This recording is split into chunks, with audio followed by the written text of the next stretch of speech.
The police aren't our enemy, the rioters are. The National Guard's not our enemy, the rioters are. The active duty military is not our enemy, the rioters are. Conservatives aren't our enemy, Iran is. Japan attacked us and many other countries, and we ended the war to ensure it wasn't forever war. And yet, Tulsi Gabbard is concerned about nuclear war, except apparently when it comes to Iran, as she's one of the most radical of the isolationists. I'd given her the benefit of the doubt, but I can't anymore, not with that video that she put out, basically blaming the greatest generation, Harry Truman, for destroying Imperial Japan, that regime. It's really grotesque. You can look all over social media. People are disgusted with this, but if that's the mindset going in, that's like one of the other clowns who basically said that Neville Chamberlain was a man of peace and Churchill was the warmonger.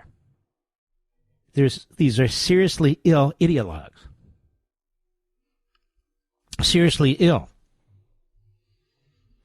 And no matter how many stories they plant, or the personal attacks, or the truly stupid arguments they make, and the arguments that, no, Iran's not building nukes, you know, they're a very pleasant society out there. I'm not going to step back from these people. They're fools. If we go to war with Iran, it's going to be the result of Chatsworth Qatarlson, the Quincy Institute with the Charles Koch heads, the other isolationists, apologists, appeasers, because they are giving the bloodthirsty, terrorist, assassinating regime in Tehran the impression that America is weak, that Americans don't mind if they get the bomb, that it's just conservatives, neocons, warmongers who object. Now, this view is supported by America's Islamists. What's that fat slob's name on that show? The Turkish one, the Turkeys, what is that show? Young Turks. What is that jerk's name? I don't even know. But others too. It is they who will get us into a war. Doesn't matter.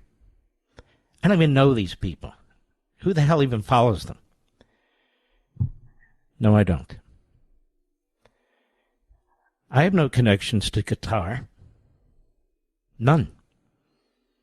I have no connections to Qatar supporting individuals. None. I don't kiss Putin's ass. I mean, think about this, America. Something very strange is going on. Something very dangerous. Something very weird. It's not about warmongers and so forth. You either side with the United States or you side with Iran. Either you side with good or you side with evil. Either it's okay for this Islamo-Nazi regime to have a nuclear weapon that keeps threatening us and threatening to blow the state of Israel off the face of the earth as well as others. That's either okay or it's not. Moral clarity. That's what it's about. Moral clarity. As for the reports in Mediaite, in Politico, in the bestiality, and sort of the other entrails of phony media, that Iran is not developing a nuclear weapon, we shall see. We shall see who's right about that. I look at the evidence. That's what I do. I look at facts. I read the legitimate sources. I have no insider knowledge. Neither do they. It's public. It's available to anybody who is quasi-literate. The head of CENTCOM is a liar. Pete Hegseth testified today that Iran is seeking the nuclear weapon. Well, is he right? Or is Gabbard right?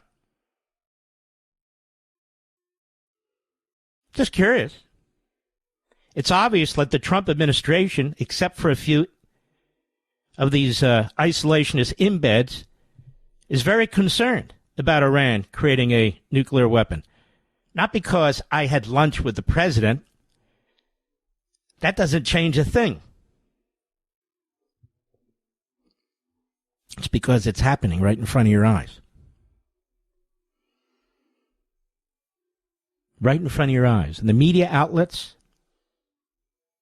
that are doing the bidding of the liars and the reprobates, I will hold them to account right here. I will remind America over and over again that rather than telling the truth and providing news, they chose to do otherwise. The American people need the facts, not ideologues, not propaganda. They need the facts from responsible people, not ideologues. Foreign policy is about prudence. That's what it's about. It's about prudence.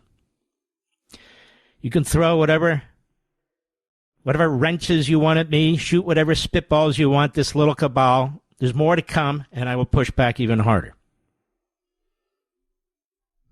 It won't matter. I've spent my life defending this country, the Constitution, supporting conservative causes, constitutional causes. I haven't had 25 different philosophical views.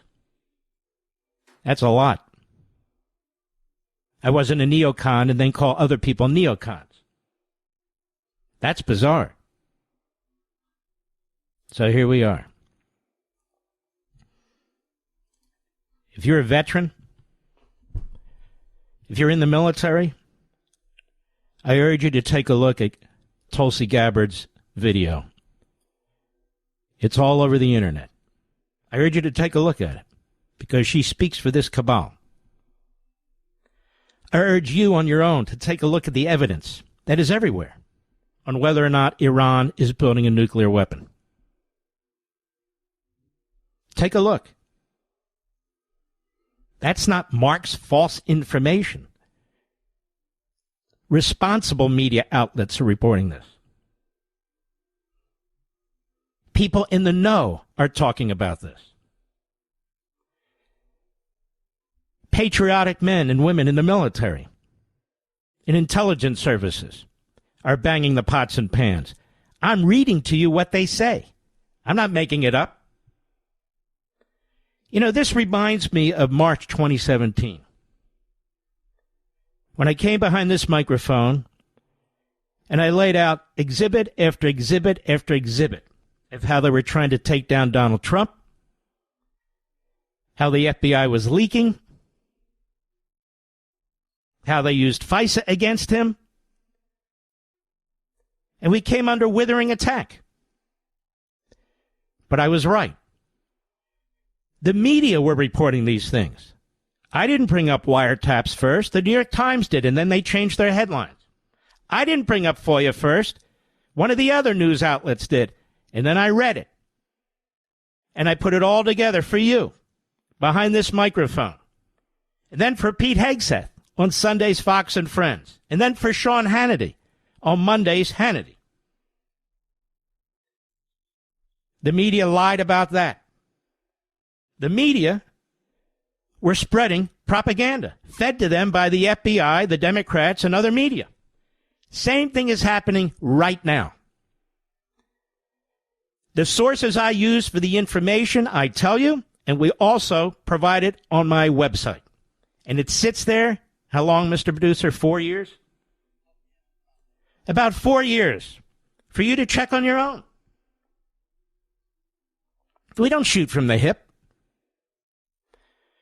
I don't leak either. Somebody in the White House, perhaps in the VP's office, leaked to Chatsworth Qatarlson. Absolutely dishonorable. They don't know what I said or didn't say. The people in the meeting and the president do. There was no drumbeat for war against Iran. It was a sober discussion. But I don't come here and tell you I spoke to the president and here's what I discussed. That's dishonorable. But people who weren't there, who received leaks, perhaps from friends and relatives,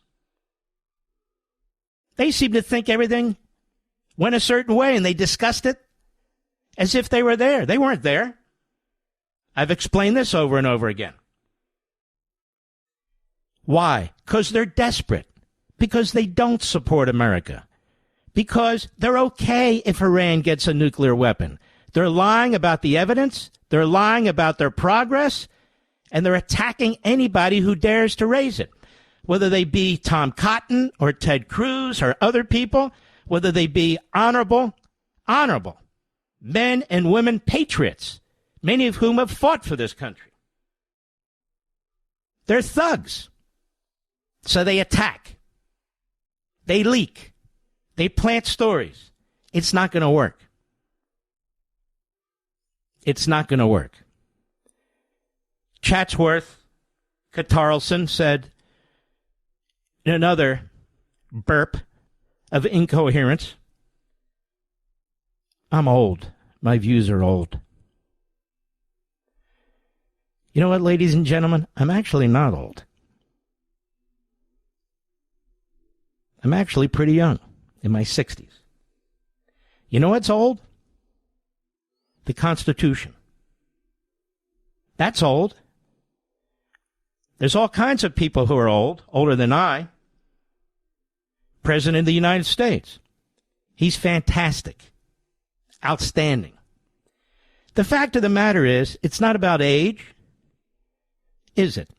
And yet this is how they argue. This is how they conduct themselves. These people are morons. They're thugs. They're trying to prevent you from speaking out. I want to encourage you, those of you who love this country, those of you who are fearful of Iran getting a nuclear weapon and threatening the United States of America, those of you who are fearful of a full-out war, should that country get a nuclear weapon and threaten us with a nuclear weapon. I want to encourage you. Be strong. Speak out. Go on the internet. Provide your comments. Provide the links to the evidence. If something should happen, if some military steps are taken, we will defend our troops. We will defend our commander-in-chief. We will unite behind them to defeat the enemy. Not exploit it or use it as an opportunity to grift, to get hits, to self-aggrandize. That's not what we do. That's not what you do. Negotiating tactic or sign of action against Iran, U.S. evacuates some personnel from the Middle East. The U.S. moves to evacuate some State Department personnel and military families from the Middle East are seen by experts as a potential sign of a U.S. or Israeli strike against Iran's nuclear program, or at least a signal to Iran that the U.S. is prepared for such action. Now, is President Trump a warmonger? Is that how he thinks? Quite the contrary. He's absolutely not. But he's not a fool. He's not an ideologue. And if he believes, he himself, without any advisors, that something needs to be done, then something needs to be done. Nobody's dragging us into anything. Nobody is so influential that they can tell Donald Trump he must do this or that. We'll see how this plays out.